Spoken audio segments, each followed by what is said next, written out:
welcome to the KickCast. It's a very serious night tonight. It's the Dolan Warren Awards happening right now, actually. So we're all very dressed up, pumped for the grand final this weekend, coming off a cracking A-League All-Stars game.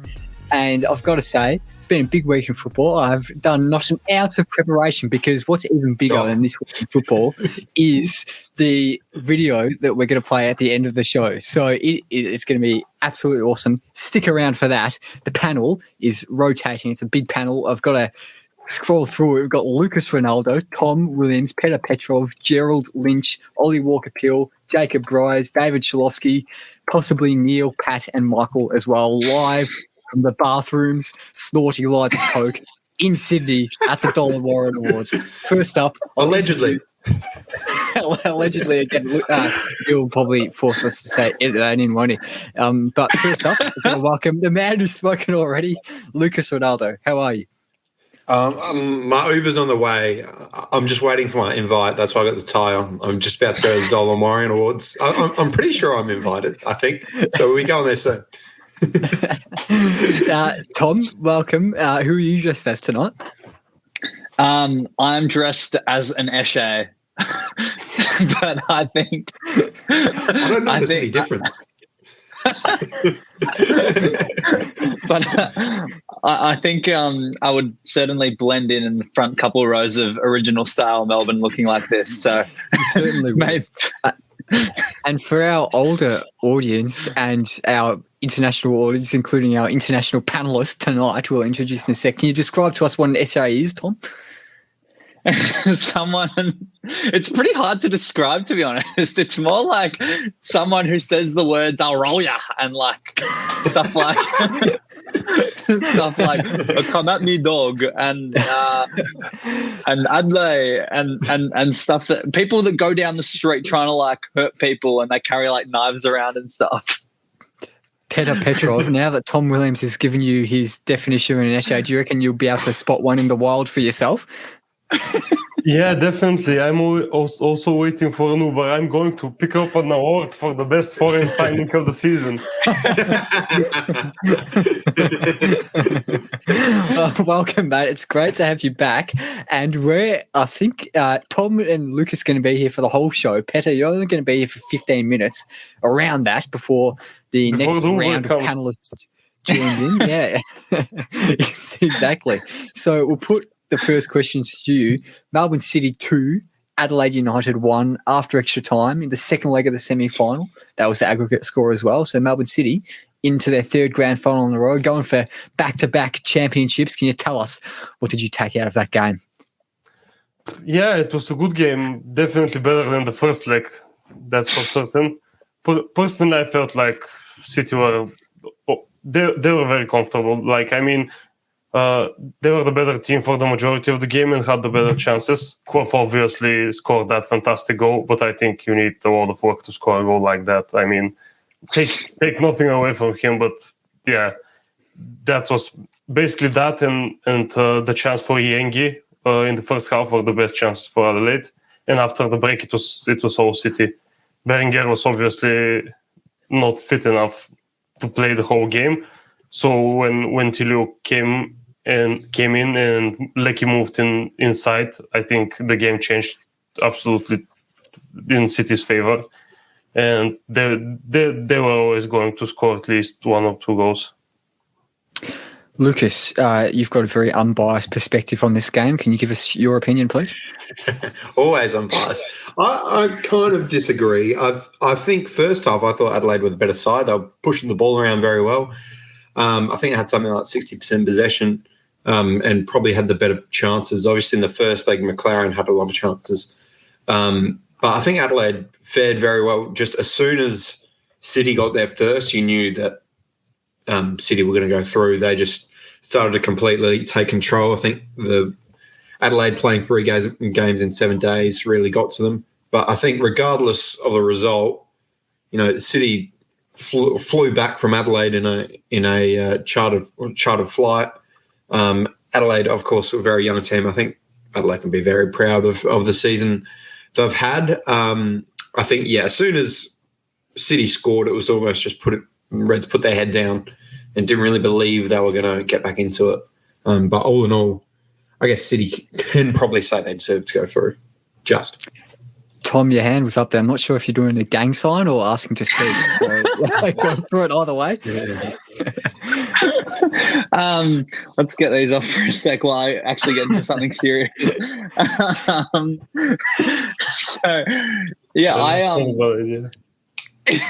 I agree with a lot of what was said there. I think it's also worth noting that with City, there's a sense of like grindiness to the way that they're getting results now, where I think you can say that they're like not playing as well or whatever, which is somewhat true, I think.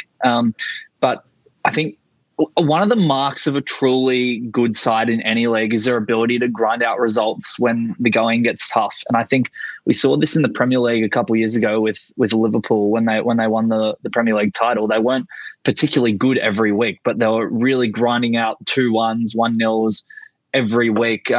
Sort of the Aston Villa away game comes to mind when they were protecting that undefeated streak. But you look at City, ever since the Champions League, they've looked more sort of robust in winning these games rather than winning it through actual quality of football per se, as they were doing before the Champions League when we saw them like wipe the floor with Wellington and stuff like that. So I think that there was a sense of inevitability as the game wore on that City would go on and win it, but Adelaide put up a really good fight for the first 90 minutes. It just felt like as soon as it went to extra time that it would probably only go one way. And I think City, having played in the Champions League, it's obviously difficult to quantify, but I think that may have helped them given the amount of fatigue that they played in that they had in those games coming into this stretch of the season where they go into a 120-minute fixture. It seemed like they were much better suited to run out that game than Adelaide were. Obviously, that needs to be placed into the context of Adelaide bringing sort of Iran Kunda and a couple other youngsters, Bernardo, off the bench, whereas City were bringing on sort of battle-hardened, experienced players such as Roston Griffiths, who I thought completely changed the game when he came on at the base of midfield next to Metcalf. So all in all, pretty good game. Ultimately, better than the first leg for sure. But I think there can be sort of no complaints about City going through into the grand final after that. Petar, was your hand up there?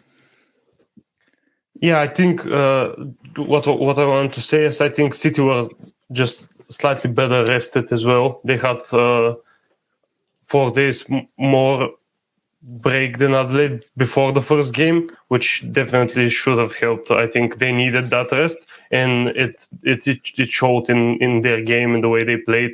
They were physically stronger and better. I think Adelaide in the second half they didn't have their batteries went off. Well, a question for you, Lucas. Melbourne City, obviously bankrolled by some extremely rich people. They're a very rich club. Adelaide United, they're rich in heart, rich in passion, not so rich financially. So, like, do you think Melbourne City should be beating these kind of, I guess this is just a broader point, should Melbourne City just be wiping the floor with every team all season? Well, I think football's a lot less simple than that. Like, obviously, Melbourne City have by far the best team on paper, and Melbourne Victory also have an incredible team on paper. So it is quite sensational that Adelaide can even compete with the amount of scholarship players we've got. And look at City's front line. Their team is arguably better than the Socceroos team when you include their foreigners, because they've got quite a few Socceroos players in there, and then likes of Berenguer and all of this that can really change a game. So I feel like it's a bit over the top to say they should just be wiping the floor, but Adelaide punch above their weight. And I think a lot of Popovic is the exception, but you can't really say, Kisnorbo is a fantastic coach, because it's a situation of you don't know, because he should be winning the league in with City. I think they're just such a strong team. And at the end of the day, I think Adelaide just need to be proud to be able to compete with those teams. So yes and no, I guess. Tom, Adelaide, of course, they scored the first goal of the game. Did you think that they were going to go through to the grand final at any point? And when did you stop thinking that, if you did think that at all? I actually did think they were going to go and win it. There was a general sense after that fantastic goal from Clough. I think I tweeted at the time something about how in these sort of ties where it comes down to the second leg, having been equal after the first leg, they come down to moments, and it felt like that was going to be the moment.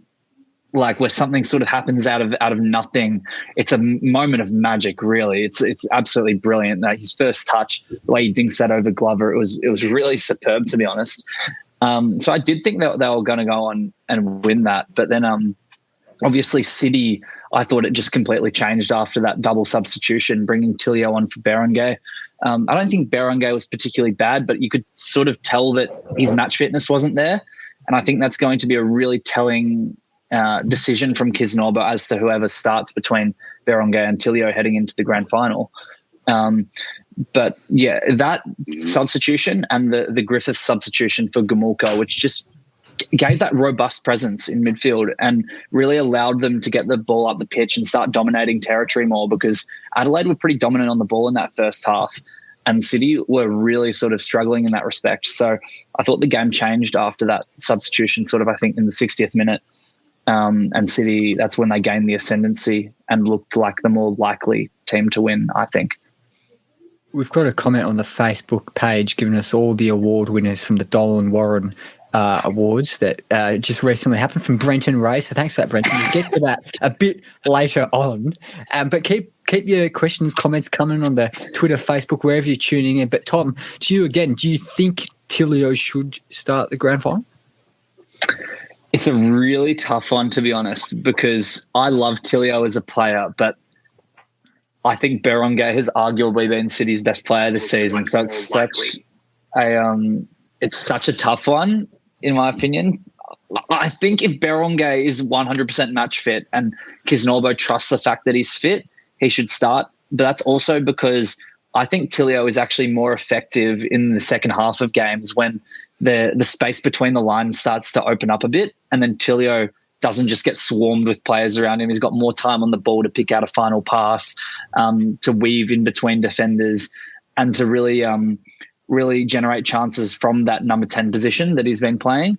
So I would personally probably start with Berenguer, but I think there's a more than valid reasoning behind starting Tilio given the form he's in, given just how brilliant of a player he is. I think if it was a league game or let's say two-legged game like the semifinals, Tilio would get the start just because his performance, like the way he played in the last game. But the fact that it's a grand final, I think, having seen Kisnorbo in the last few seasons, I think he'll go with his best 11, and he certainly prefers Berenguer as the attacking midfielder. Yeah, absolutely. Yeah, well, Petar, you're only going to be here for another 5 minutes or so, so we might get you to kick off our Tom's just saying, podcast. But Petar, let's not distract ourselves. This is serious stuff for a serious podcast.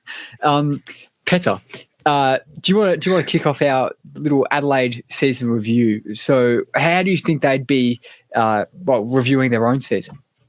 Yeah, before the start of the season, I probably didn't have them in the top 6 at all. So I think they deserve massive credit. Weird has done a solid job, and as we said, he was just one step away from the grand final, which is not a bad achievement at all.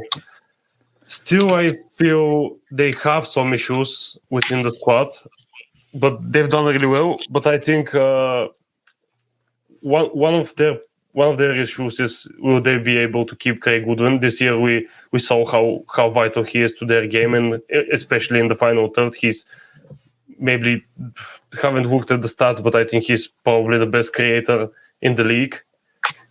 And if they can't keep him, that would be a massive problem next year. I think not a lot of players in Australia or even foreign players that they could afford will have the same impact. Just I don't see it, and the other problem for them, I guess, is the midfield. I think Isaias and Juan, they're both good players, both very experienced, But as we've seen a number of times this year, I think they can't play together. I think in the double pivot that doesn't suit their game. I think they're both their best roles are as a 1-6 as we've seen before, like their previous periods in the league. So when they play in the double pivot, they just struggle a bit. They can't find the right angles for passes and to open up space. So yeah, I think if they want to challenge next year, especially without Goodwin, they have to make some changes in midfield.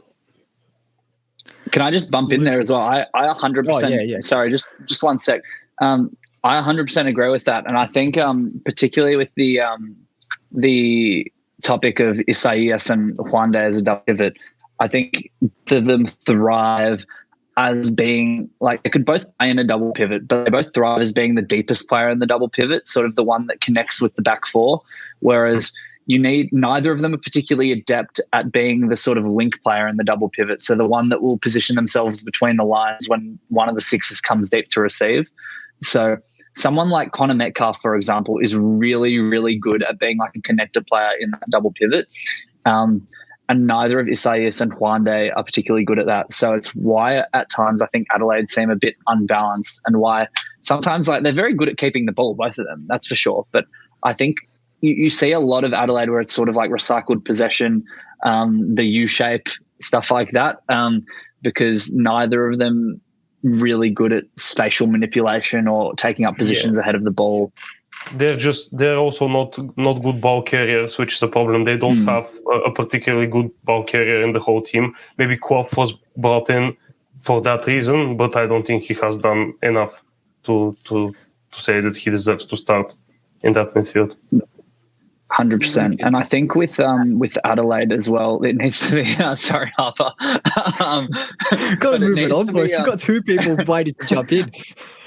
Adelaide are really interesting, though. I think just quickly here, I think Adelaide also deserve massive credit for the fact that they lost Halloran and Mork during the season, and two like really important players for that. Mork was sort of the guy that was meant to be that link player, or be someone that can like have late arrivals, score goals from midfield, stuff like that. So I think they deserve massive credit for being able to sort of seamlessly replace them and really challenge a team that is or has been the best in the league throughout the season. There you go, Harper. You can continue. All right, Lucas, I'll make this question very quick for you. Do you think Adelaide will do as well next season as they did this season? I'll give you a quick answer. I think we'll do better. I think we'll challenge for the title next year. I think this team is so. I think this team has so much potential. Look how young it is, and I completely disagree with the Isaias and Juande thing, because as soon as that midfield pairing started playing together, Adelaide United won every game. If they keep Goodwin, will stay. As soon as Isaias and Juande started playing together, they won every game. They were losing a lot of games when it was Dorigo in midfield and they didn't have as much quality. If you get a good 10, I think that's the one thing that Adelaide lack, and then start playing Irukunda a little bit more on the right. Bernardo's been sensational. I can't wait to see him start more games.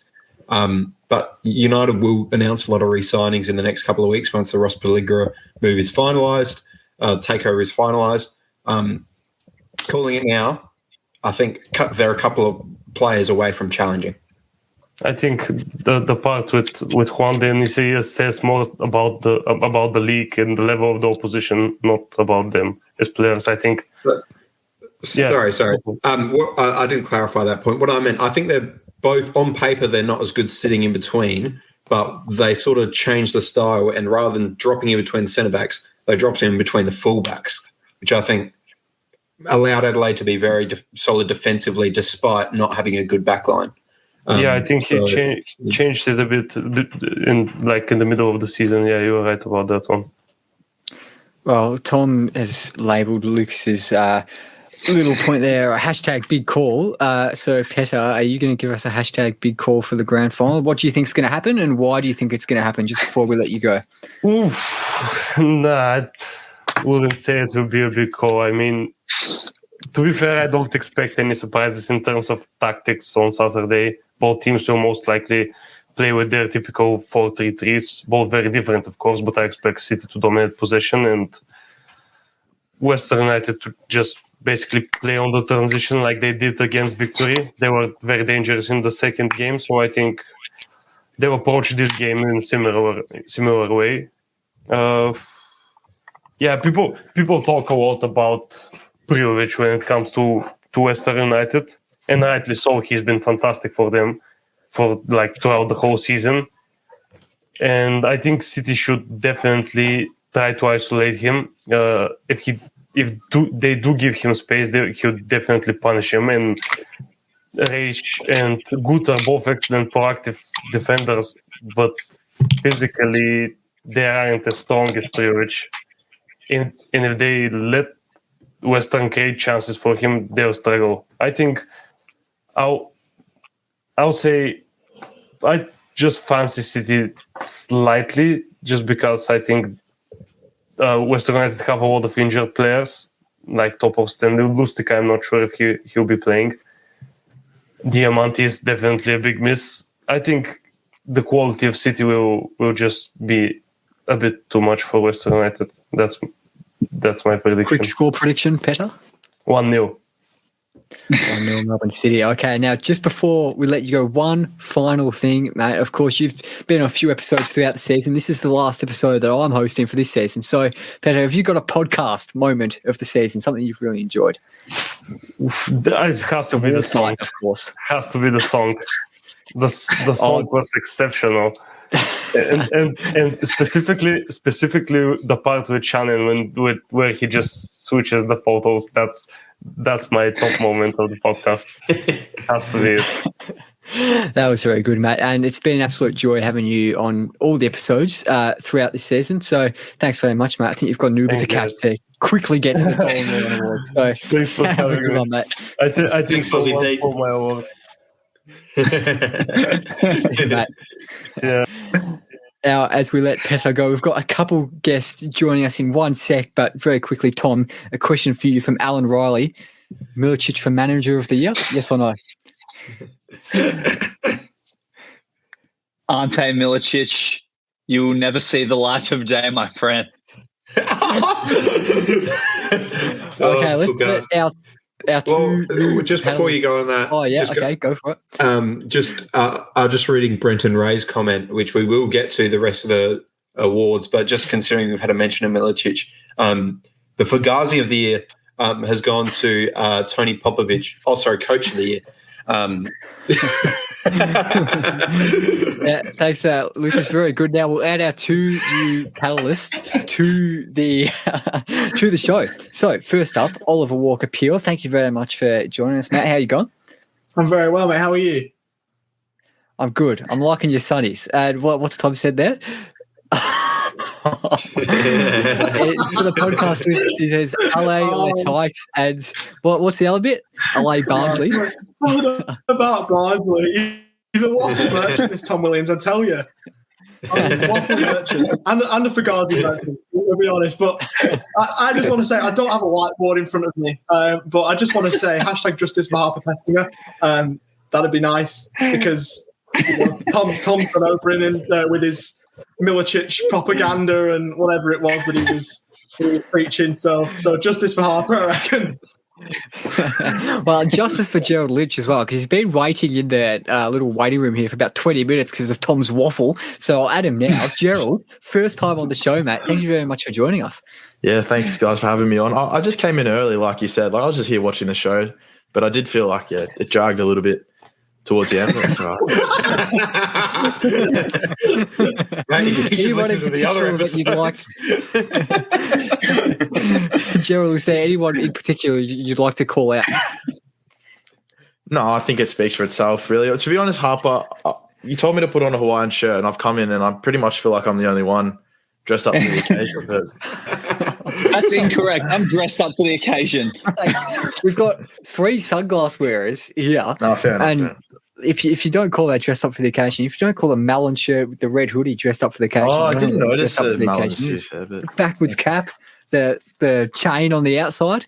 It's a good look. It's all happening. Anyway, Gerald, you're a very, very high-profile Western United fan. It's a big can you list tell to us very choose from, briefly how you got into the mighty Western United and supporting them? It's pretty simple, really. I suppose interest for me in the A-League had dropped right off after 2018.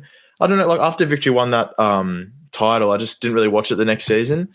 And then one day saw the ad pop up for the Western Melbourne group and didn't really think much of it because it just seemed like such a ridiculous like thing that, you know, Wyndham would have its own A-League club. And then next thing you know, 6 months down the line, they were in the final six. And then obviously they got the team. And so I had a pretty tough decision in front of me. It's like, do I stick with Victory, which I honestly I only just loosely followed. Like I think it gets blown out of proportion of how invested I was just because of a couple of tweets. But I decided to jump on and start attending games, which I've gone to Geelong's further than Melbourne for me, but it was just about, you know, that sense of community. And I think I made a pretty good choice. You know, I think some of the people I met and just in general, I think the closeness of that club, like from the inside of like the players talking to us, I think the CEO follows me on Instagram. Like it's not something that I've seen before. So it's pretty cool.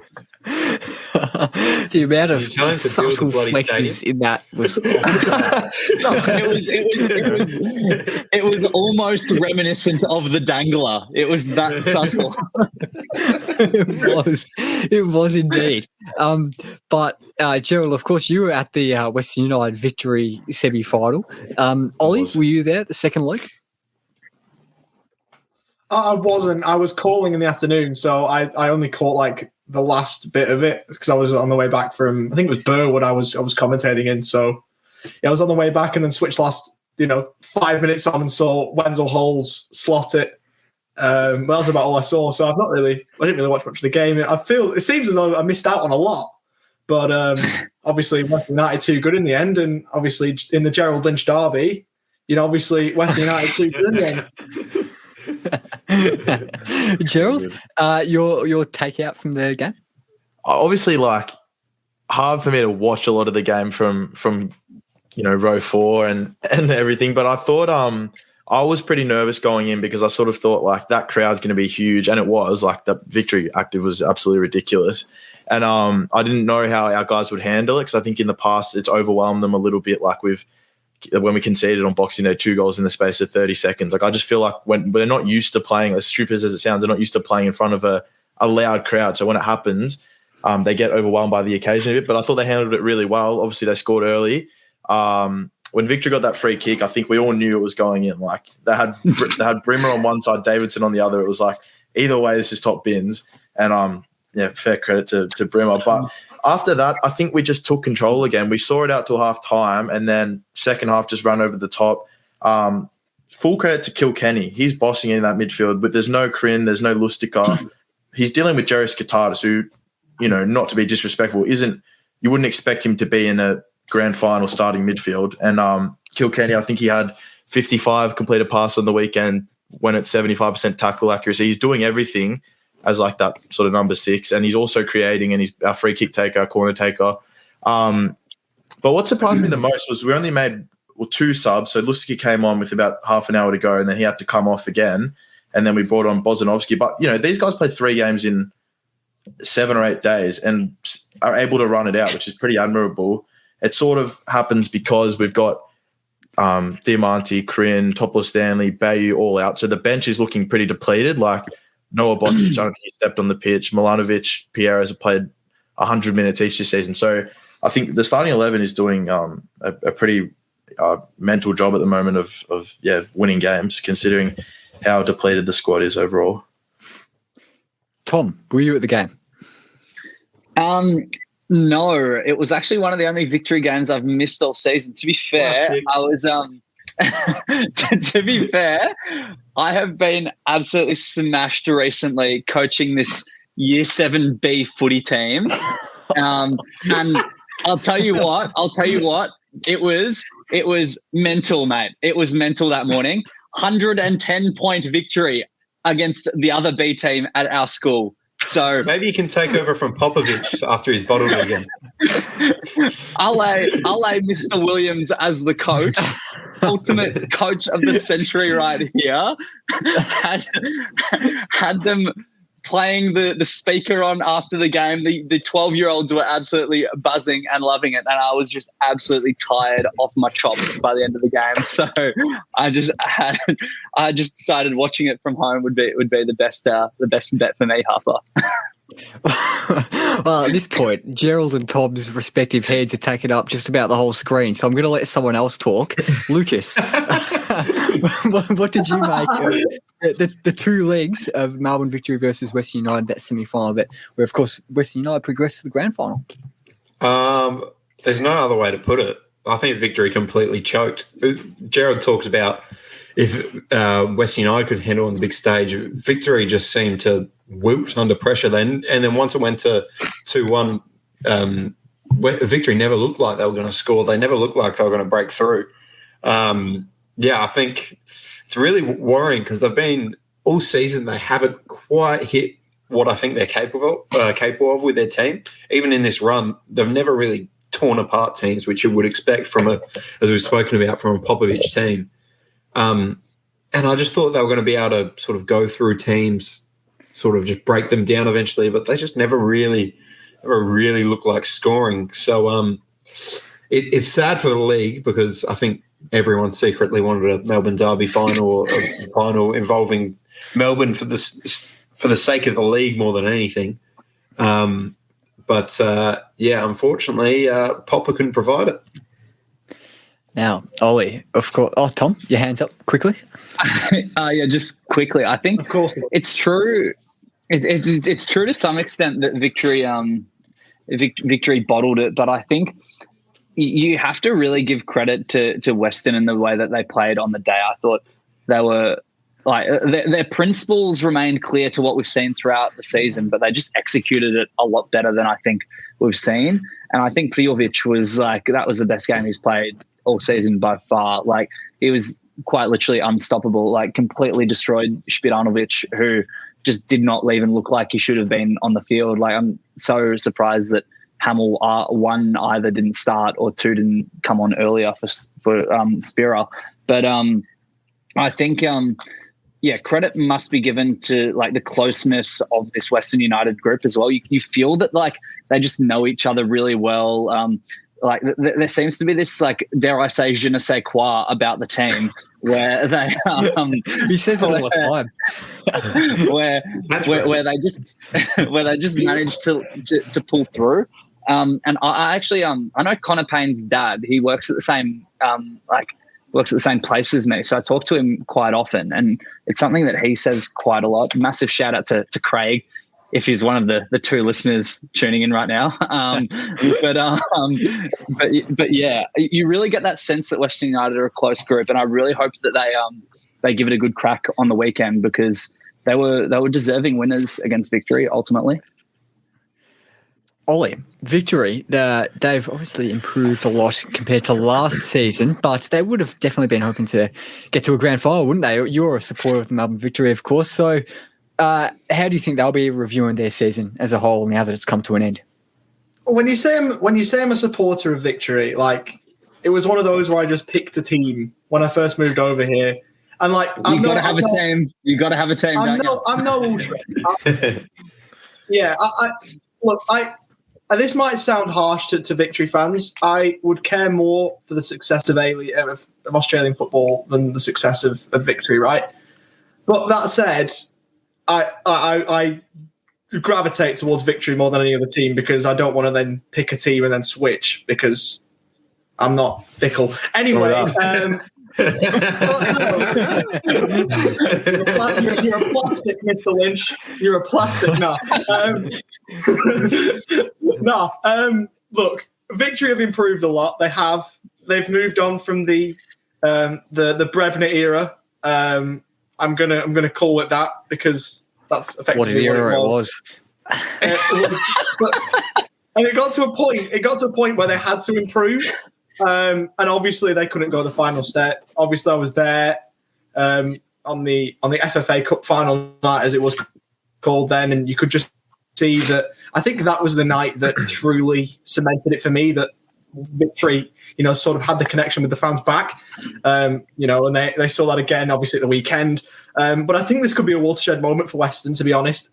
Obviously, you'd like to think that if Western get the job done at the weekend, we may well, be on the way. We wouldn't be there yet, but we'd be on the way to seeing a third powerhouse in Melbourne.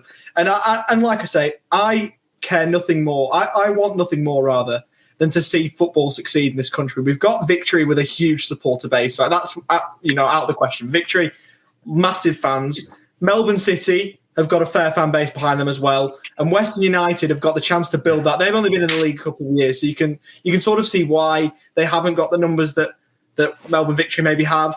Obviously, they don't have a permanent stadium, but I feel like if they can win the grand final at the weekend, I feel like we may well be seeing a third powerhouse on the way. And it's unlucky for Victory that they couldn't get the job done, but Western United were much better in the second leg. It'd be interesting to see how the grand final goes though now. Without Victory there, City and Western United should be a decent game. Sorry, if I just butt in there for a second again. That's a really, in all seriousness, by the way, like I know I've been taking the piss a bit today, but like being 100% legit here, I think there is you mentioned the sort of idea that there's going to be these three powerhouse teams in Melbourne, and I have to agree there. I think presuming the whole mega project with respect to Western United actually eventuates, there's a semblance inside of me and in the minds of other Melbourne Victory fans, I think, that that Western United will be seen as a bigger rival to Melbourne Victory if that were to occur. Mainly, not only because of the specific geographical divide that exists between the two sides, but also you get the feeling that in the clashes between the sides, there have been sort of seminal moments where Western United have like taken it to victory. And I think games like the ones last weekend have the opportunity to actually like build a rivalry between the two sides. You look at what like the grand final between Adelaide and Victory did for that rivalry. You look at sort of other games between Western United and Victory. Like I think in Western United's first season, I feel like they might have won all three games against Victory. So like there's this growing rivalry that I think has the potential to really blossom in the next couple of years. And I think obviously if Western United win, they should be able to grow a larger fan base, which would be great for the league. So I think I certainly agree on that. Although the scenes that would be great if Yoshi were to lift the cup, or the toilet seat, I should say, for Melbourne City would be absolutely phenomenal. So I wouldn't say I'm supporting anyone for the weekend, but I'm supporting football. Football will be the true winner on the weekend, won't it? Tom, I should just let you know that you're showing people whiteboards, but 0 people right now are tuning into the video. So everyone hearing this is going to be having an audio version of it.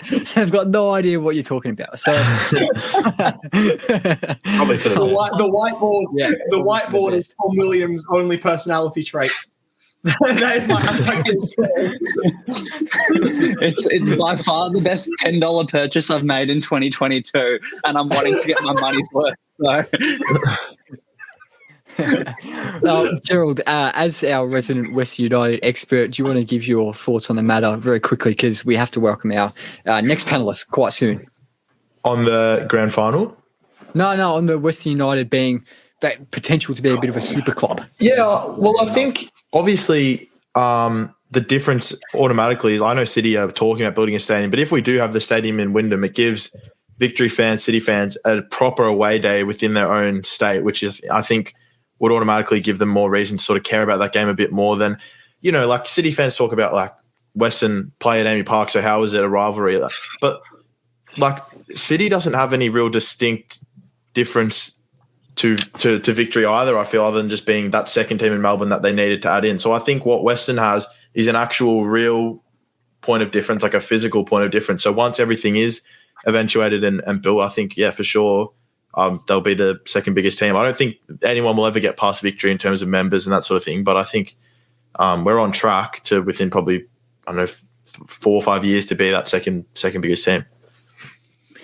Now, as we about to say goodbye to Oli and Gerald, but first we've got to get your grand final predictions, of course. Oli, firstly, you're going to be there. Secondly, what's going to happen and why?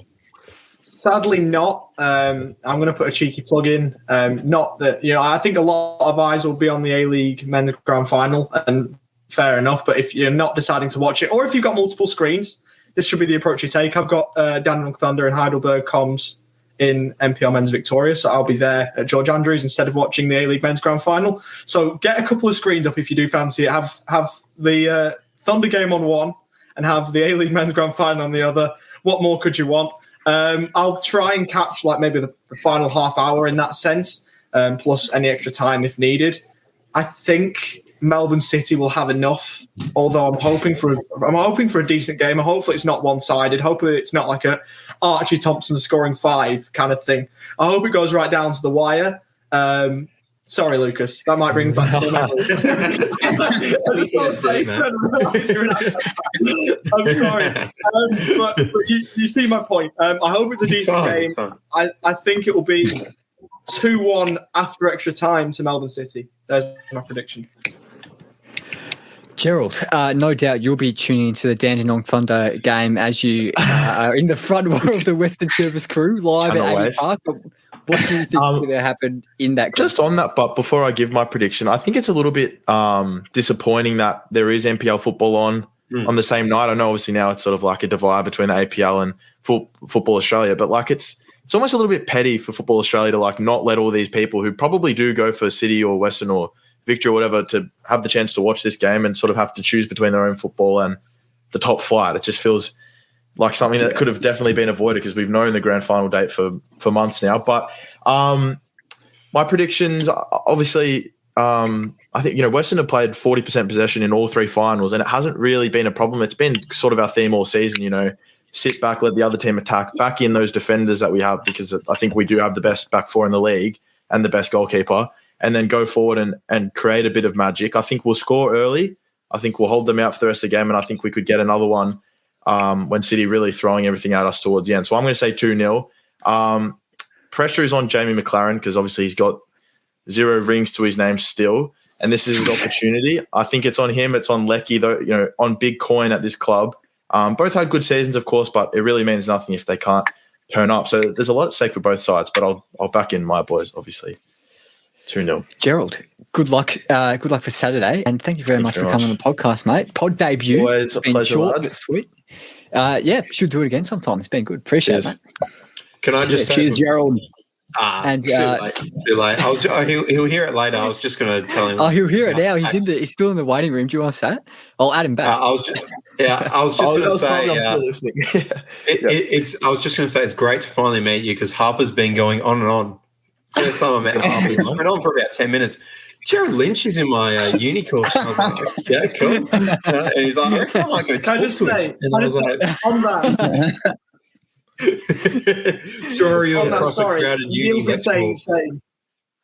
I genuinely recognize Harper's voice, and I was like, I've heard this voice before. Next thing I know, I look at the KickCast thing, and it's like Harper. I was like, oh, there you go. Like, no, it's interesting. It has got to be one of the worst uni classes as well. I might add. Oh, mate, the easiest class we've ever taken. But I don't know how you can say that when you've been about 3 of them, but you're right. Exactly.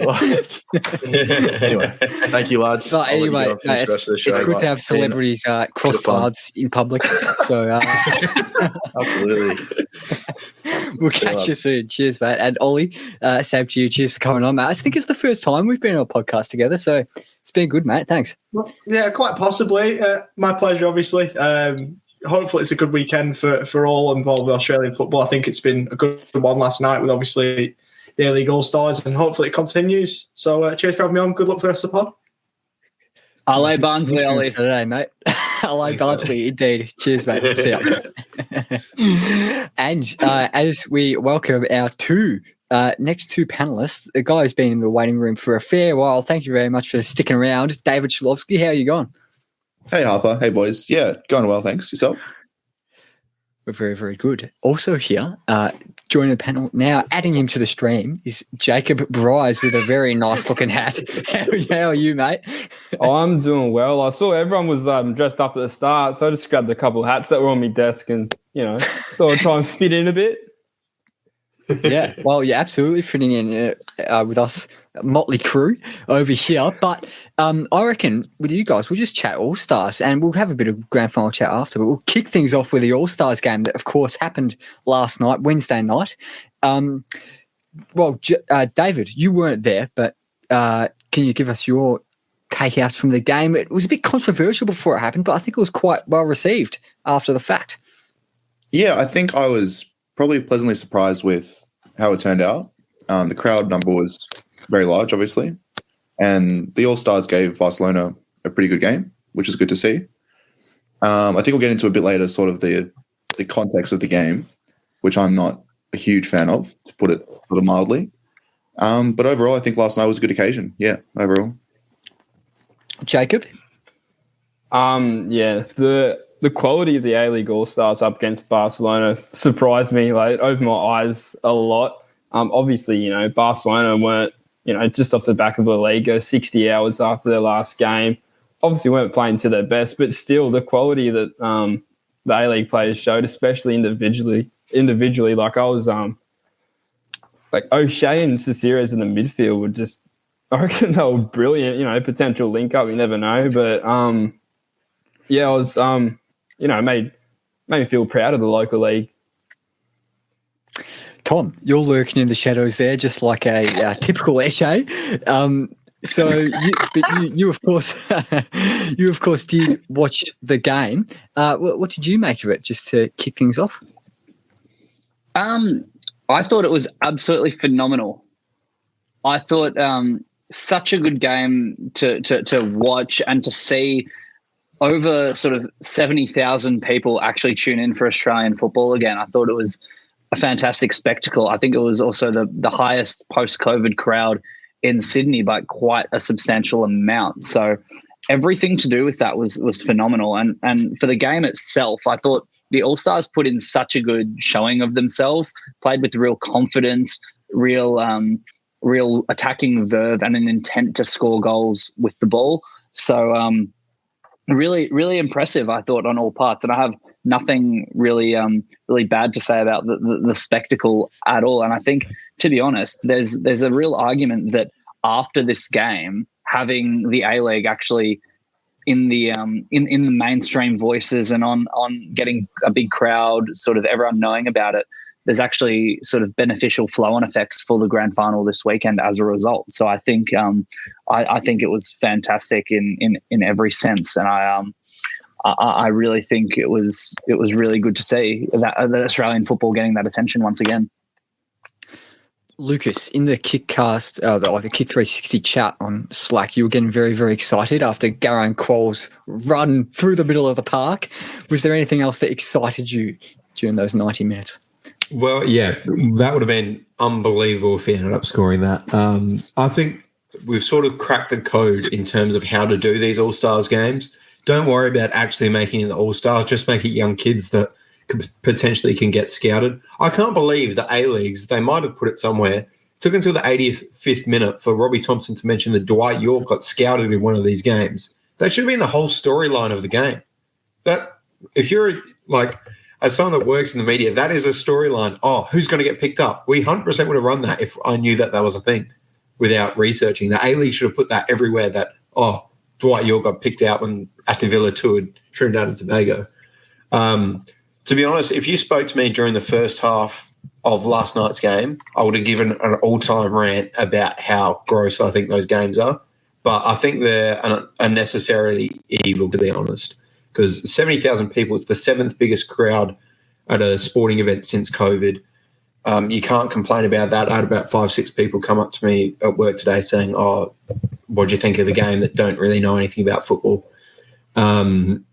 So I think you have to take your hat off to getting people involved. I can't wrap my head around why the hell someone would rather watch that than go to their local team.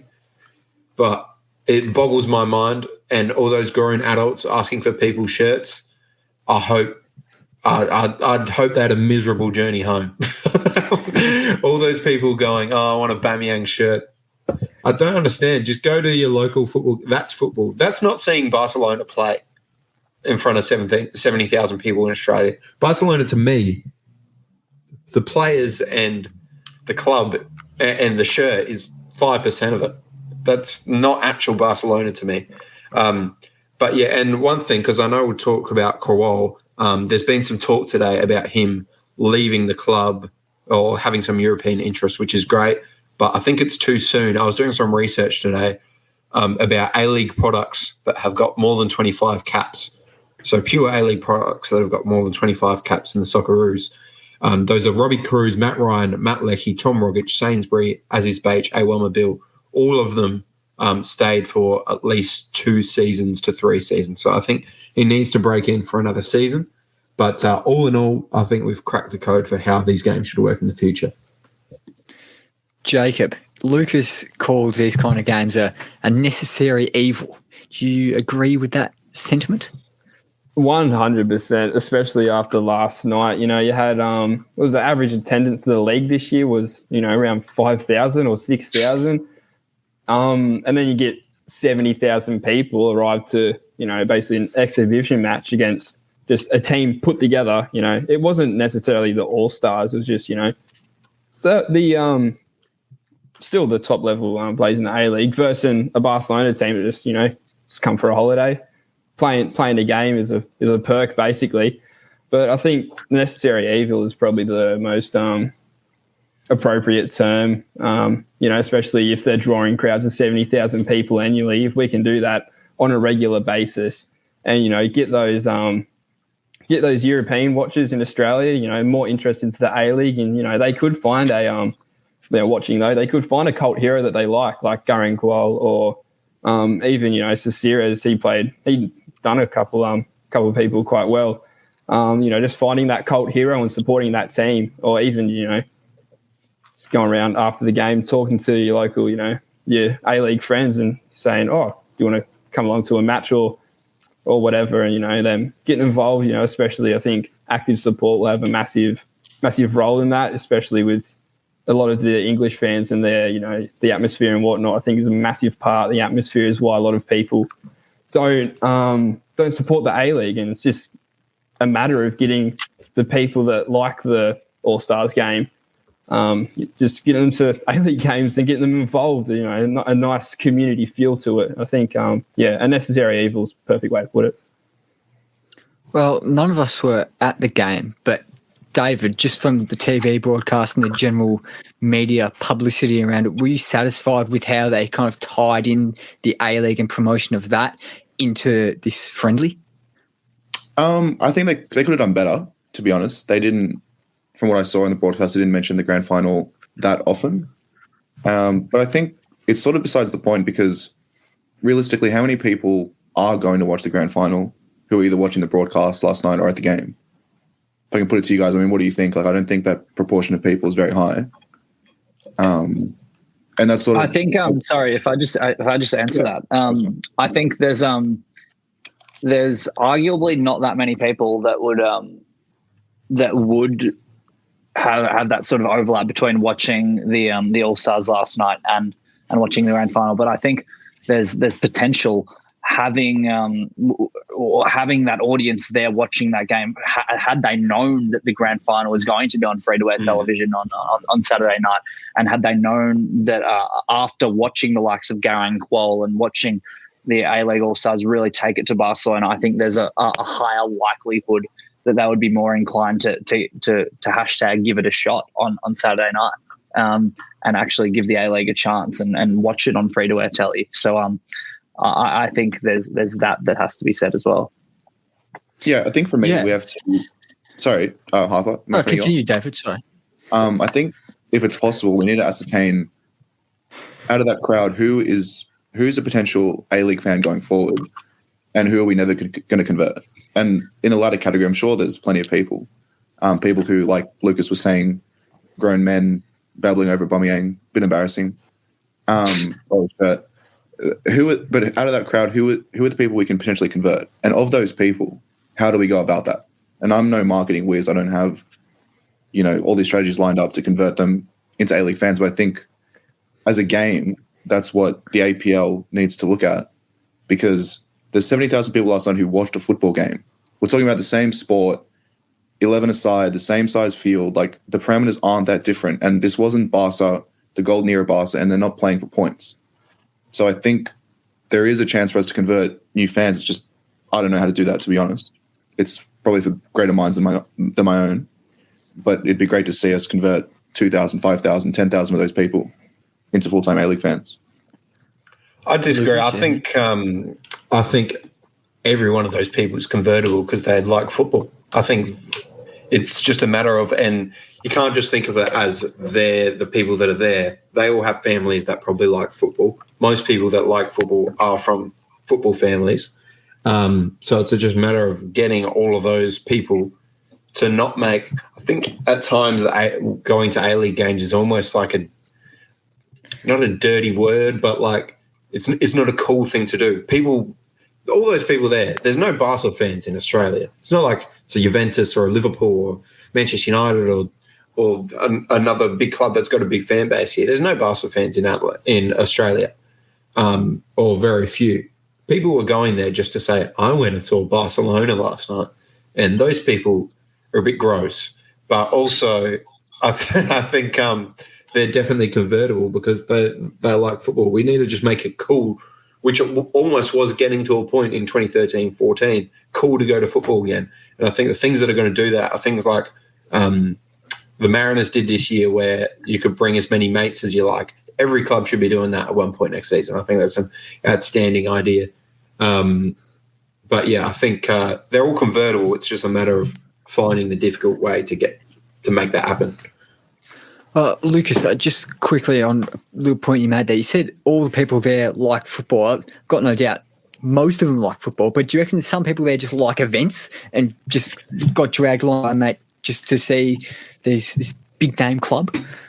Yeah, that's probably true. But they're still not against it enough to not go to a football game. Yeah, all the people in the first half, anyone that was booing the A-League All-Stars, I just don't understand. Are you supporting Voldemort when you watch Harry Potter? How can you watch that game and go, oh, you know who I want to win? That really rich club sponsored by Qatar Airways with the richest footballers in the world, mercenaries like Aubameyang. Sorry, I'm a Spurs fan. But against all these young kids who are from the country you're from, how on earth can you think that you're going to boo them when they've got the ball? And I was so glad to see that turn around because we should be letting them come here. And sure, there should be some support for these big clubs, but we should also be saying, yeah, we want to beat you. We want to show you, like Real Madrid play a Champions League final in 3 days. But you know how embarrassing it would have been for Barcelona 3 days before their biggest rivals play a Champions League final.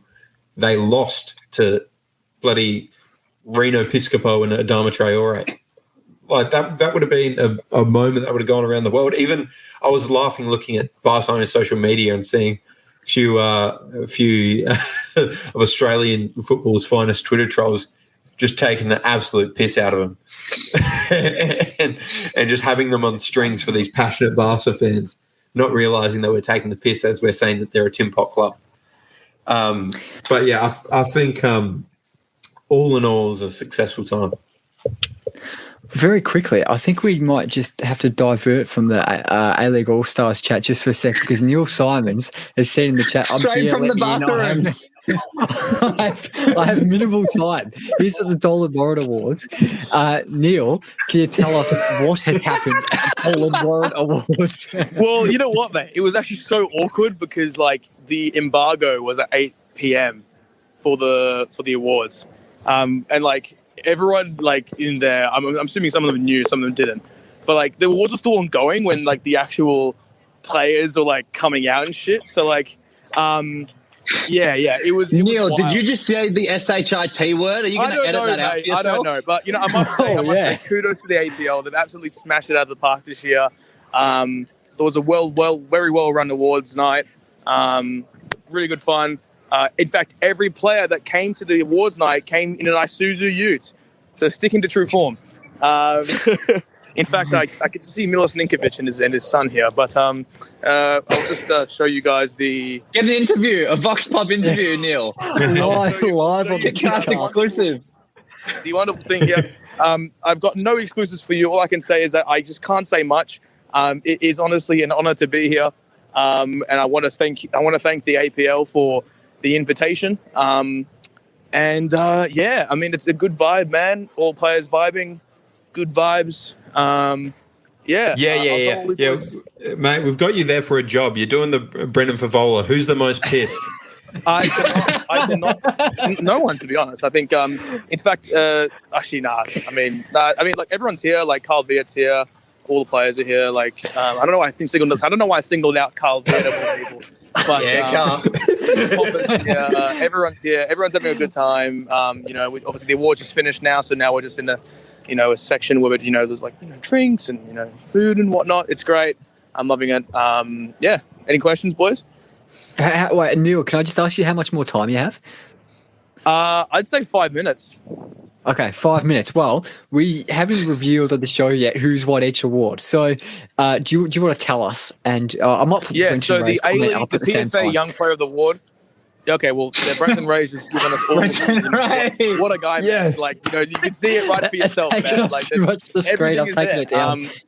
Dennis Jonro and Mary Fowler won PFA Young Player of the Year. Rogic and Sam Kerr won PFA Men's and Women's Player of the Year. Jake Brimmer won he won the Johnny Warren. Fiona Wirtz won the Julie Dolan. Who won Young Player of the Year? Oh, Angus Thurgate won Young Player of the Year. Mark Birighitti won Goalkeeper of the Year. And Casey Dumont for the women's. Trying to think who else. Papa Popovich won the Coach of the Year. In fact, it was really funny when he went on stage and he was just cracking jokes about the Western United and Melbourne City grand final and stuff. Like Tara Rush and asked him what do you think about the grand final? Like who do you think's gonna win? He's like, I don't really care. So that was quite funny from Popper. But good vibes, man. Good vibes. Do you think Brimmer's a deserved winner? No. I just don't. I just don't think so. It's a voting system. I can understand it, but Jake Brimmer was not the best A-League men's player this season. He just wasn't. Who would you give? I think Craig Goodwin, but I think is Brimmer top 5? Absolutely. He's had a phenomenal season under Popovich. I think he's had a great campaign, has done everything he needs to be doing, but at the end of the day, this is a results-based business, and Victory have done really well this season. And based upon that, he does deserve it in the eyes of the voters. But look, I don't control these things. Another question for you. But at the same time, Victory have done well, but Adelaide also got to a semi-final, and he was by far our best player. Look, I haven't actually had a look at the final counts and stuff, but Brimmer was actually leading basically for all the segments in which we stopped to sort of look at the table and stuff in terms of the award winners and what have you. So to me, that was very interesting. But actually, James Johnson's about to walk past. I'm just going to probably move away a little bit. Oh, mate, chance to get the biggest exclusive of your life. I can't. You walk away. The KickCast says hi, James. No. We'll get James. We'll get James on for an exclusive interview very soon. I mean, it was good vibes, man. It's a great facility in which we've had the Oli Warren Awards. Any more questions, boys? What are the toilets quickly, like? where was it? It's at Carriage Works in central Sydney, I'm pretty sure. I don't live in this place. It's weird and it's scary. Yeah. Well, also, I got a photo with Archie Thompson as well. You can see it on the 10 or 10 TikTok. I don't know. Did he flip you If you off? send that to me, I'll put it up on the screen. Archie did not flip me off again. So that's. Did you ask how his paella was? Sorry? Did you ask how his paella was? What? Jacob, I can't paella. hear what you're saying. Did you not see last night? What? He's What happened You last weren't night? tuning in last night. The I was paella, tuning in mate. last night. I even counted the amount of grand final promo there was. He was eating his paella before the game. Oh, Should have asked him how it was, mate. Yeah. No, he's not eating paella tonight. I can't confirm, but you know what? He's having a good time, man. You know, what can I say? What was the food? What was the meal? I think that is. I'm not sure if I'll get in trouble, but no. It's just casual, stuff. I mean, it's Joel and Warren Awards. I'm not going to put the focus on the actual event itself, more so the award winners. Congratulations to everyone that won. It's been a good season of football, and I will divulge details later. Can you confirm or deny that they question. serve Big Macs? There's rumours going around. I told you every player People would showed like up to in know. an Isuzu Ute. Every player showed up in an Isuzu Ute. That's the most important thing. At the end of the day, the more Isuzu Utes, the better. I think it was like 3 at a time. It was really interesting. But hey, look, Dolan Warrens, man, good vibes. Neil, one last question for you. Now that you've been on this junket and you've splashed the cash, how much room is left in the Kick 360 budget to attract your big name journalists like your Gerald Lynch and your Samantha Lewis? Sam Lewis, whatchamacallit, like I must say, like, she's done a fantastic job with ABC. She obviously actually put out the article on Dolan Warren as well. You sound like Josh Frydenberg, Neil. Just answer the question. I'm just deflecting, man. I'm just deflecting. Like, that's the vibe, man. Like, we just deflecting questions like everyone in Parliament, like, legit. It's been great, and I'm looking forward to getting home at 12 a.m. When's your flight? My flight's at 8 p.m. tomorrow. I must say, I have to plug exclusive interview with Western United chairman Jason Sarisis, coming out, I think, tomorrow. That's going to be fun. We're going to delve into a lot of detail. Stadium, Western United, the grand final appearance, and what have you. I wish I could show you all the Isuzu utes here, because there's like 7. In fact, the actual Isuzu ute that you've seen on Twitter was also just rolled up. So, the marketing money's been spent well by APL. Silver Lake money coming in well. All right, mate, send us some photos. I might be able to get them up on the screen for everyone. But No. No, I'm joking. I might, but I might be preoccupied, my friend. 1 or 2 cruises tonight for Neil. Busy, isn't it? Yeah. We don't divulge into those details, my friend. Thanks for coming on, Matt. We'll chat to you soon. No worries, boys. I'll listen to the entire podcast soon. Hope you go over 2 hours like another podcast. Cheers, mate. Thanks, and Neil plugged the article, the Western United article coming out tomorrow. I should also plug, I promised to do it, Pat Brachetto's article. He was, of course, in the press box for the A-League All-Stars game. There's no better time to plug the article than when we've got 2 viewers and we're 67 minutes in. So, Pat, there you go. There's your plug. I might as well plug mine as well. You wrote an article. I saw that. Yeah, I know. I couldn't find the password. Neil had barred me. I couldn't find my password for my Kick 360 account. So I found it, and I've looked back through all the grand finals. Part 1 has already been out. Of the worst 5 in it, you will find the most recent 4, and the first ever grand final was the worst 5 ever grand finals. With Western United and Melbourne City, and then this weekend it will probably be the bottom 5 in the last 5 years. I think the next 2 parts will be coming out over the next couple of days. Cool. I reckon it's time to get into some A-League men's grand final preview action. Jacob and David, we've kept you over time, but you guys, you can stay if you want. Do you want to stay? I'm happy to stay. I'll stay. Why not? Cool. Nothing else on? No 10:40 futsal games? Nothing like that? So let's get into the A-League men's grand final. Tom, are you going to be there? I will be there covering the game live for Kick 360. Hashtag spoiler alert. Looking forward to that. It'll be a pretty good experience. I'm hearing that they're actually expecting a bigger crowd than I think many were expecting. So I'm just hoping it's a good spectacle for the league and for Australian football in general. I don't particularly care who wins, but if they get over sort of 18, 20K there, I think it'll be pretty awesome. Jacob, who wins and why? Oh, it's so tough because there's so much variables going into it. But I've swung both ways throughout the whole week. But at the moment, I'm going to have to say like Western United in extra time. Big shock. It'll just be a grudge match, I reckon. City, there's so much pressure on City to win this final, especially after their pretty, subpar form, especially in the lead up to the final series, losing to Perth out of all teams.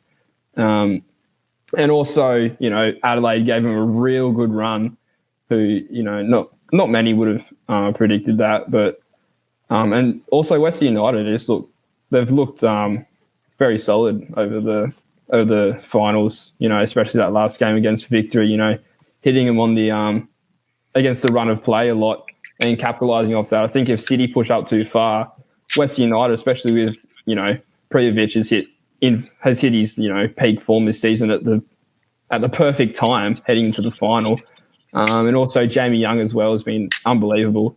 I think those two alone will, obviously with the quality of Western United with Lacroix and whatnot, but I think they've got enough quality in there to get over City. And City, they're not the best under pressure. McLaren as well. He's starting to make a name for himself for not showing up in big occasions. So I think Western United, they've got the potential and the quality to do it, and I think they will. Score prediction: Western United after extra time. But what's your score? 3-2 or 2-1. 3-2. There'll be a few goals. David, what do you reckon? I think City will win. I think when we talk about the chokers tag for City, I think that was any demons were exercised last year when they finally got over the hump, won their first trophy or their first championship rather. I think City if City weren't going to win this grand final, they would have lost last week. Getting over Adelaide, I think that was their big game sort of.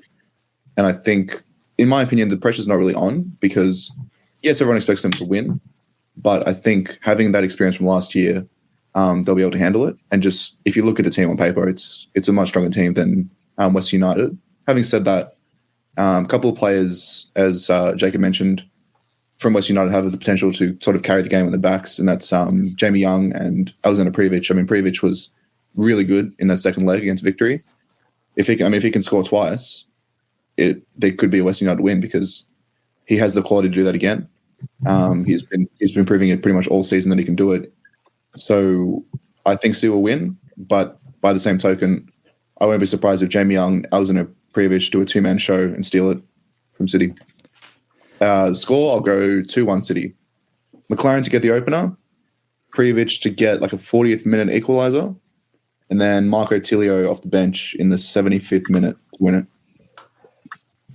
Tom, you haven't been particularly frugal in your labelling of Western United as Fugazi throughout the season, along with another expansion team, but they've made the grand final, and against all odds, what do you think is going to happen? Look, credit to Western United.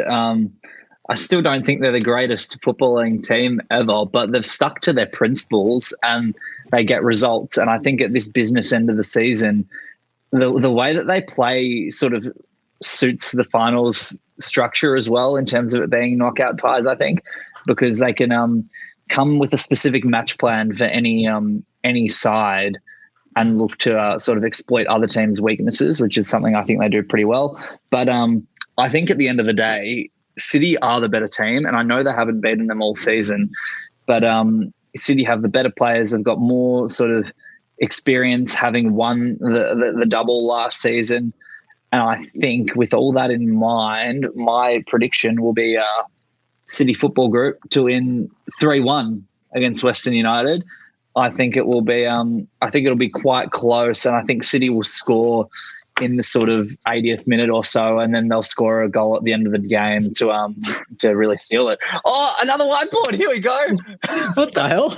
Where's that come from? It's come out of nowhere. Can you read it? Victory Fugazi. Does it say Fugazi? Victory bottled it. Was that just sitting next to you the whole time? Like, It was next to here, and I just went, "Oh, I can use that." I was going to say you didn't stand up or do anything. It's coming out of nowhere. But well, Tom, why don't you just get into a bit of tactics talk, because you're Tactics Tom, as they call you on the streets, as all the fellow Eshays call you, Tactics Tom. So tactical analysis, tactical prediction of this game. How's it going to play out tactically? So I think both teams will stick to their guns. I don't think we'll see much change in the starting 11s. I think Aloisi will go with the two up top that he's done in the past couple of games against Victory, with Wenzel, Halls and Prijovic, with Prijovic looking to drop deep and also provide a target to play long over City's press, because City press very high. They press with a high line, and they're quite aggressive, and they decide at specific moments when they're going to play more aggressively as well, like we saw against Adelaide on the weekend. So I think they'll look to send long balls quite often to Prijovic and back him in the air against Good and Raish. because I don't think either of those players are capable of beating Prijovic 1v1 consistently. So I think Western United will back that. And I think Western United will be pretty cautious in their approach, like they've been all season, really. And they'll really sort of back in Lacroix, Imai, Risden, and Garuccio as that back forward really stand strong with Jamie Young in goal. Where I think the game will be won and lost is whether City can maintain dominance in midfield. As we saw against Adelaide, they were on the ropes in that first half. City could not gain any semblance of control over that game. So I think if Western United sit too deep and allow City to play in their half, sort of create waves of pressure, create opportunities, then I think Western United will find it very difficult. But I think Western United need to find the balance between defending deep resolutely and in their compact block, and also creating chances in transition when they have the ball, because ultimately if City continue to win the ball back quickly after Western United gain possession, then I think it will be a very tough night for the Western service crew and Western United. So that's one of the reasons I think City will win. I think they've just got too much as a unit. Although I must say I won't be surprised if Western United win. I think it'll be a really good game all round.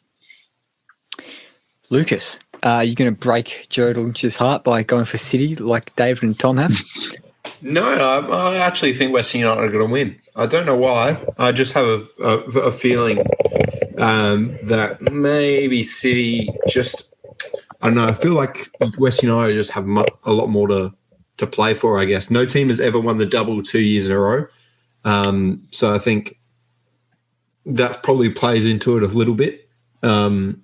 Of no team has been able to do that. And I don't think City, I feel like Western United, just after that victory game, have this momentum all of a sudden. And I think they're just going to upset the party. I've got a feeling that it's going to be late. I think there's going to be some late drama. I think maybe City are going to go 1-0 up and West United are going to do a little 2-1 in normal time, or maybe in extra time. But yeah, I think, yeah, exactly. I think it's going to be West United's first ever title, and John Aloisi will once again shut up all of his critics. Cool. Has anyone else got anything to add on the grand final or anything else, A-League men? Sorry, Lucas, you go. I think just firstly, it's my last podcast, so thanks everyone for listening, and thanks again, Harper. But I think, I think it's just going to be great. I hope everyone gets behind this game. The last thing we want to see is empty seats at a grand final. So I just hope anyone that can possibly go goes. It's a bit plastic that we have to beg, that West United have to beg Melbourne Victory fans to come, but it's a necessary thing at the moment to try and make sure there's not empty seats at this grand final. So that's all I hope for, that it sells out. There have been some free tickets that have been dangled in the Victorian journalist channel in Slack. So I might be taking up Neil Simons on that offer. David, what were you going to say? I was going to say that crowd-wise, I hope we get a good figure. I think 30K sellout is very ambitious. Hope it happens. But I think 18 to 20 is sort of more realistic as that top-tier goal. If that happens, I think it'll be a good result. Obviously, we all wanted the Melbourne Derby for the metrics that would bring. This is a Melbourne Derby of sorts, I guess. But yeah, hopefully it's a great occasion. And just to you, Harper, and all the boys, thanks for taking me into Kick 360. It's been an awesome experience. Been a great host, Harper. So thanks for that. Oh, thank you, David. Kind words. I'm touched. Tears rolling down my cheeks. Jacob, what are you going to... Have you got anything else to add? Not particularly. I just hope this after a few disappointing, games for the grand final, for the grand final, as Lucas pointed out in his article, I think we're due for a real spectacular, occasion. I think, Western United and Western United and Melbourne City, they're two of the lesser teams in Victoria, but I think it's set up to be, a spectacular having, I think it will really, be a fight for who's more likely take off Victory's mantle in the next 5-10 years, especially when Western United get their stadium. And as one of you was saying earlier in the podcast, it will give more of a reason for Melbourne City and Melbourne Victory fans to travel to Western United and give that game more of a purpose. So I think we're just due for a really good final, and everyone should try and tune in and watch it. And I think we should end on Harper's predictions himself. Oh, mate. Need yours. We've done all ours. I was put on to the podcast as an expert panelist on episode 1, and after my takes, I was never invited again. So it's a bold call to ask my predictions for the game, but I'm going to go with Melbourne City to win it 2-1 after extra time. So what's that? That gives 3 of us predicting City and 2 of you predicting Western United. So should be a close game. Fingers crossed it's a close game, an exciting game, a big crowd, good atmosphere. Tom, have you got any final comments? That it will be Connor Metcalf's farewell game. So given that he is moving at the end of the season, so I'm hoping for my boy to really put in a massive show in his final game for Melbourne City, and that he really continues his legacy on in Europe, because obviously the Alex Tobin medal winner this season, fresh off the Young Player of the Year last season in Australian football, and I think he's got a massive future. And hopefully in the press they'll allow me to vote for the Joe Marston medal, so then I can give Connor Metcalf an extra thing to add to his legacy. Scores an own goal, gets a red card. No, he's still the Joe Marston medal winner. puts in a Braddon Hall of Shame performance like last year. Joe Marston medal for you. Oh, well. Next stronger next year. Is this the farewell podcast for me? My hosted version of the podcast, at least for this season. It's the last one before the grand final. Neil's hosting next week. Not sure when the next podcast is going to be after that. But to all of you guys, to all the listeners, it's been an absolute blast. We've got a little video to play in just a sec. But I might say goodbye to all you guys before we play that. Jacob, thank you very much for coming on, mate. Pod debut under my reign, at least. It has been brilliant. Thank you for the experience, and I hope I get more of a showing next year. That would be pretty cool. Well, mate, you impressed on debut. No doubt you're going to receive another call up very, very soon. David, I think it's the second time that you've been on with me, and just as good as last time. Thank you very much, mate. Pleasure, Harper. Absolute pleasure. Lucas, you have just been a constant throughout the season. You're like a bad rash. You just do not go away, but thank you very much for being with us for the whole season. It's been good. Thanks, mate. Can't write articles on Kick 360 because can't find the password, but it's been a pleasure being part of KickCast. We'll be back again next year, I'm sure. It's going to be absolutely awesome. And Tom, you've been absolutely awesome all throughout this season. You might be on next week with Neil. We don't know. But for me, at least, it's been good to have you on lots of my panels. So thanks, Matt. Cheers, Harper. And I will just add here, in all seriousness, and I know we like to have a bit of fun on the KickCast, but a lot of your work does go unnoticed, Harper. And for everyone that doesn't see that, Harper does a lot of work behind the scenes trying to coordinate this whole podcast, and he puts a lot of time and effort into it. So massive kudos to you, mate. You've done a fantastic job, and you're a really good host of this podcast. Oh, I appreciate it, mate. But I've got to say, I haven't done too much preparation for this particular podcast other than this video that we have been dangling throughout this particular episode and live stream. It is an absolute cracker. I think I've hosted maybe 10-ish podcasts this season, so I've had a little flick through all of them. Had a look at some of the best moments, the highlights, the funny moments, the great moments, the moments that we'll never, ever forget. Lots of panelists can be seen in this video. They're all in here. It's an absolute cracker. So, guys, thank you very much for tuning in. To you four, thank you for coming on. To all the panelists who have been on the show throughout the season, thank you so much. And here is this famous video. If there was a player playing for Spurs in the Premier League and got a couple minutes off the bench and scored, we would be wanking ourselves silly.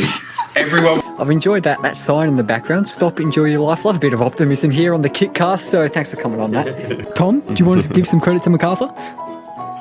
No, I don't, because thanks for coming on, mate. Which superhero would you like to be? I'm very afraid of getting my DC and Marvel universes mixed up, but I'm probably the oldest and fattest on the panel, so I'll probably go with the Hulk. Lucas and I turned into the 21st century versions of Lennon and McCartney today. New Year come, dog, Meredith comes faithful, Mariners have choked again, come back for the red men. Johan Cruyff would be smiling in his grave watching that Newcastle performance. And thank you to all our listeners for tuning in. We'll catch you next week. I'll probably catch you in a fortnight when I'm next on. And to all our Gosford listeners, if the cum dog's on the prowl, look out. Oh yeah, the Italian pizza bar in Lidcombe is awful. Not really Italian. Well, that's what they claim to be. Yeah. I don't know what that was. Yeah. My nonna spat on it from up above. We're all thinking it would be cool to come up with a good song or chant for the whole terrace to get around up there in Sydney. Seeing we've got Simon on, I've decided I'll pull out the guitar. And we're going all out. Where Sheila walks and pufters, call us the Socceroos. Ale, ale, ale. Let's just say I spent about 3 seconds thinking about this before I joined this podcast. While you were doing Japan analysis, I was looking up rhymes for Fornaroli. There's something that we all want you to know. He's the best in the world and his name is Bruno. I'll say, first up, that mine isn't going to be sung live. I've recorded it. I've added some little effects in there to make it sound even fancier. We've been shit since 2015 and no coach has changed that. But if Graham leads us to win, I'm gonna crack a fast. Are we ever gonna see his face again? Ante Milicic is actually like the biggest Fugazi manager in the league. I'm sorry. Like, he's just like... If you dangle a carrot in front of these two sides, and it's probably Melbourne Victory who will respond to the dangling. Double dangle from Party. Like, I know I use the word je ne sais quoi quite a lot, but it actually is... it actually is... Do you know what it means, Tom? Do you know what it means? Absolutely. Je parle bien français, Simon. Très bien. Très bien. Yeah, Harper, as he's walking through, clearly at Lidcombe Station on the way to the pub before the game last night. The Royal Oak was frisked and targeted as a proprietor. I don't know how to say that word. I'm not the lyrical gangster himself. A proprietor of illicit substances. Yes, he was. Yeah. We will say notorious. Falsely accused, but apparently we'll say that. Yeah. We're moving to Cyprus, and then MacArthur. Give It Up by KC and the Sunshine Band and Thomas Christensen. In the first edition of this podcast, before you absolutely butchered the recording of it, you had a real good quip for me in the intro. Too bad for that, mate. That's all gone. You can't get me twice. No, thank you, Megan. So I spoke too much and had to take his hair out, and Tom's lost another button on his shirt. So. There you go. Thank you very much for tuning in this season, guys. It's been an absolute blast. We'll see you. Neil will see you next week. I'll see you next season.